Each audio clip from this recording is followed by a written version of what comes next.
Omulamuzi akulira abalamuzi ba kkooti ento e Mukono Paul Matyama asingisizza muzibe omusango gw'okusobya ku mwana ow'emyaka 15.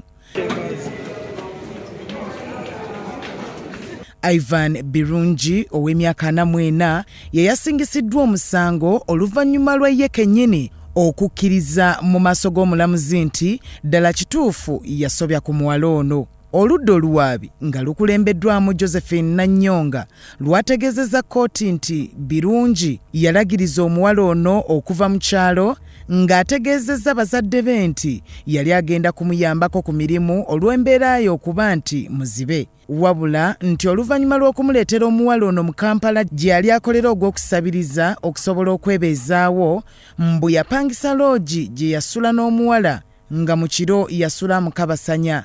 Bino byaliwo ennaku z'omwezi 3 omwezi ogwa February omwaka 2026. Mbu oluvannyuma lw'okumukabasanya ono yatiisatiisa omuwala nti singa anaabeerako gw'abuulira ajja kumugoba addeyo mu kyalo. Nanyonga ategeezezza kkooti nti Birungi enkeera yagenda n'omuwala okusabiriza ku luguudo nga bwe baakomawo ekiro era n'atandikira we yakomye.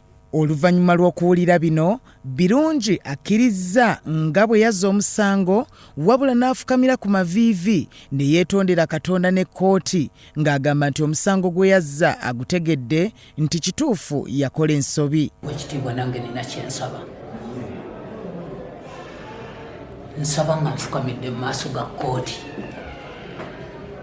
Nsaba Mukama Katonda Kitange neenenya olw'ekikolwa kye nakola. Neenenya ne mu maaso g'ekkooti kubanga ekikolwa kye bankozesa tekyali kirungi. Okusaba okwokubiri, Oweekitiibwa omulamuzi, nsaba ndi musajja muzibe. Mukomera sisobolayo, ntambula bankwatiridde bukwatirizi, mu ttooyi bantwala butwazi, buli mulimu bagunkolera bukolezi. Okusaba okwokusatu, sizzanga ku musango gwonna gwe mulundi ogusoose, nsaba kkooti embeerere ya kisa. Omuwabi wa gavumenti Nanyonga asabye omulamuzi okweyongerayo n'omusango guno. N'ategeeza nti yabadde akyalina okusooka okwogera n'omuwala Birungi gwe yasobyako ne bazadde be bamubuulire bo ekibonerezo kye bandiyagadde kiweebwe omusibe. Omulamuzi omusango agwongeddeyo okutuuka ng'ennaku z'omwezi 2 March Birungi lwanazzibwa mu kkooti aweebwe ekibonerezo. Bagenda kumyawo olw'ebbalaza nga 2 omwezi ogujja.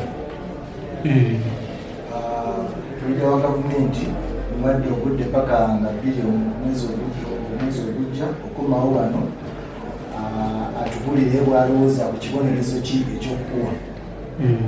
Ye ensonga lwaki mukwongerayo omusango kasobozesa omulida wa gavumenti okugenda okwogeraganya n'abakuwawabira omusango n'okumanya byonna ebirala byetagisa okumanya. Bya Eric Iga, Salt TV, Omunnyo.